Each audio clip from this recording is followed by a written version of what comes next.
Hi, I'm Tony Northrup. And I'm Chelsea Knowles, and today we're going to show you around our home studio. We're going to be talking about the lighting equipment that we use, the backdrops, things like reflectors, but we're not going to cover things like tripods, lenses, camera bodies. We do that elsewhere in our book, Stunning Digital Photography. So if you want more information, check it out there. First, I'd like to talk about the backdrop system. You can see here we have a white backdrop. This is a vinyl backdrop. White backdrops are important for high-key photography. High-key photography is where most of the picture is white. Now, we do a lot of stock and commercial photography, and high-key photography is really important for those formats.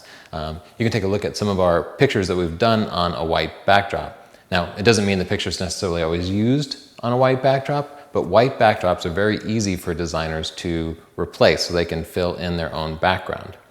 Behind this white backdrop, I have two other backdrops. I have a black backdrop used for low-key photography and a green backdrop. The green backdrop is used for what we call green screening. You can put somebody on a green backdrop and then easily replace it. Now, portrait photographers will probably have a variety of other backdrops. They'll usually have like canvas backdrops that are painted like blue and gray. I don't do a whole lot of that work, so what I do instead is I'll use the green backdrop and then I will replace it with whatever sort of traditional backdrop somebody would want. You'll notice that my backdrops are attached to the ceiling up here with a mounting system that I got from B&H. This allows me to use these to easily raise and lower different backdrops so I can switch between them. Usually when you buy a backdrop kit, it comes with light stands that hold it up high enough for you to use, and I use those for years. They work okay. The problem with it is sometimes you get a little kid in your studio and they'll run around and they might grab it, and one time they pulled it right down and it came crashing down. It ruined the backdrop, it made a huge mess, and knocked lights down. So I really prefer to have it screwed in. If you're not going to screw it in, you can put some sandbags on it and it's better than nothing. One of the most exciting elements of our studio are the lights. These are our video lights. We use these with most of our videos, not today, but they're also known as cold lights. They're LED lights so they don't get too hot when you plug them in, and they have these barn doors on them so that you can direct the light. This is a strobe light, and we use it as a background light. So you point it at the backdrop and light it up. We usually use it for our high key work because even the whitest background turns gray when you take a picture if you don't focus a background light on it. You'll notice here that there are two light bulbs. There's a center light bulb and then a ring light bulb around the outside. One of them is used as a modeling light, so you keep a softer light on the whole time, and then the other one is a strobe light. It fires when you take a picture. This light is our hair light. I need this light all the time because of my dark hair. It has a snoot on it right now to direct the light so it doesn't fall onto the background. This light right here is called a beauty dish. Right now we have a sock on it to make the light softer and more diffuse, but let me take that off so you can see what it looks like. The beauty dish has a diffuser inside that bounces the light back and then out around this bowl.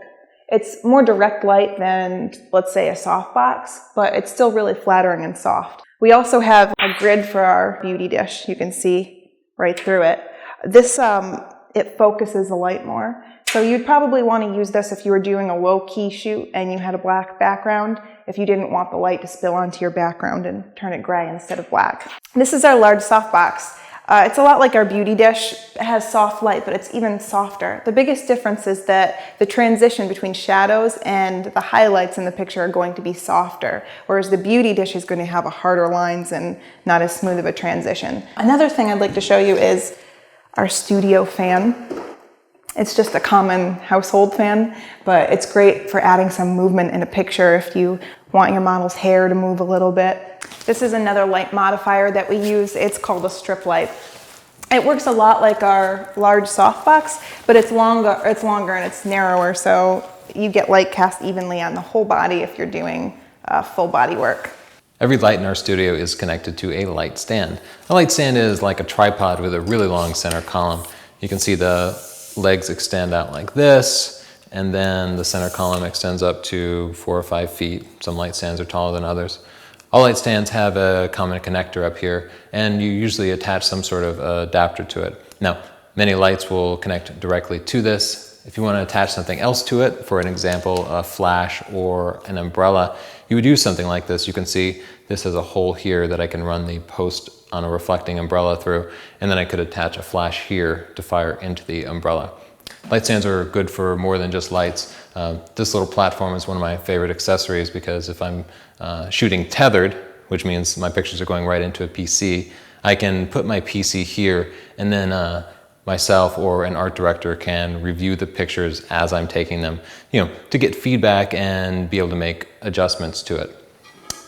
This is another one of my favorite accessories. This just clamps on to the side of a light stand or tripod or anything else. This particular one has a hot shoe, but it's really just a tripod mount that I could attach anything to. I want to show you one other feature. This particular light stand has casters on it, wheels, and these wheels make it much easier to move the light stand around the studio.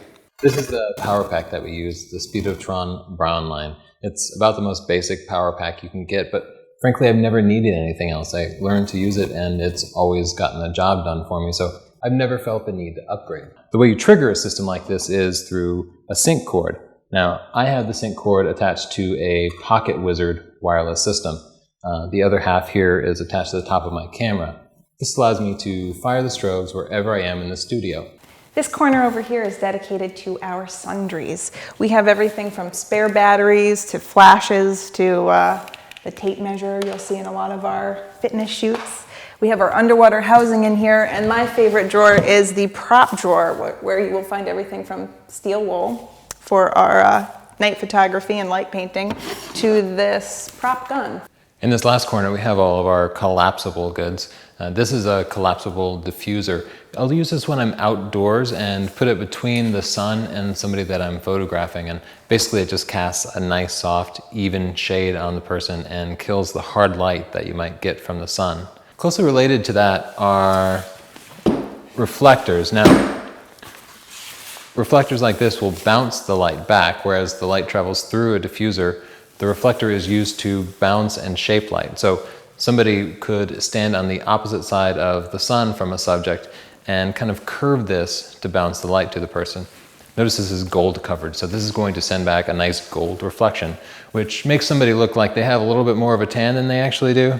You can see the opposite side here is just white, so that's going to cast back a nice diffused light. This unzips to reveal another reflector. You can see one side of it is a little bit more of a reflective white, and the other side is silver, which is going to reflect a neutral light back. I'm going to show you one other thing on this diffuser. Notice that it's attached to the stand here. It comes off, of course, but this stand allows me to attach it to a light stand. Normally you would have an assistant holding it, but if you're working alone or if you just don't have enough hands on the set, you can put this on a light stand and not have to worry about it. Now behind me I have several other bags, and these each contain portable backdrops. So if I'm working on location, maybe I have to go into a business to do headshots for several different executives, I can bring one of these reflectors in and set it up. It actually unfolds to be about 8 feet high and about 7 feet wide, and even has a fold out to cover the floor. So I have 3 of these. I have a green one, a white one, and a black one, and that handles just about all the different needs I might have for on-location backdrops. So that's it. I hope that seeing our home studio helped you figure out which equipment you'll need if you take on portrait work or any other studio work yourself. And you don't need to use our exact equipment. Every photographer finds a little bit of a different mix that suits their needs perfectly. If you like this video, I hope you'll click subscribe above to see more, and please click like down below. And visit our Facebook page where we view pictures from readers of our book and answer any questions that you might have.